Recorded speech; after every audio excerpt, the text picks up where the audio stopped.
So he called the decision absurd, saying no Palestinian state will ever be established and that doing so would endanger Israel's existence. Benjamin Netanyahu even going on to pledge to expand Jewish settlements in the West Bank in response. His reaction then after Britain, Australia, Canada and Portugal recognised the state of Palestine. A series of other countries, including France, set to follow this week at the UN General Assembly, which opens in New York later. Three-quarters of UN members now recognise the state of Palestine. Well, we're going to cross live then to Jerusalem, speak to our correspondent Noga Tarnopolsky, who joins us from there. Noga, some pretty strong words from Benjamin Netanyahu, but how are these decisions going down more generally there in Israel? Well, yes, Netanyahu's message with strong words and I have to say some shocking responses from Netanyahu's proxies.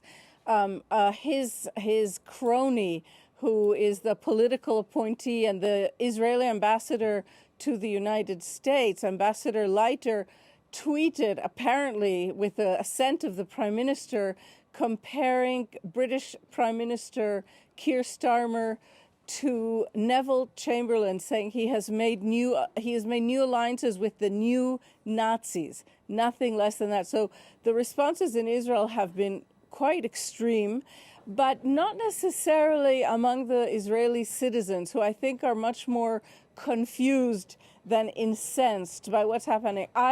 My sense is that the average Israeli definitely feels that these decisions to recognize a Palestinian state are not decisions in Israel's favor, but are very unclear on how this may actually impact Israel. And regular Israelis in the, shopping today ahead of the Jewish New Year are much more concerned still about the fate of the hostages and about the continuation of this war that continues taking the lives of conscripted soldiers. So the 18-year-olds of everyone around every single day. And that is what I think it continues to concern Israelis in a situation in which the gap between the Israeli government and the Israeli people continues just to widen. So, Noga, can Israel, therefore, do you think, weather the storm? I mean, traditional allies here expressing more and more sympathy, though, for the Palestinians. Yes, I mean, sympathy for the Palestinians has been growing for a while.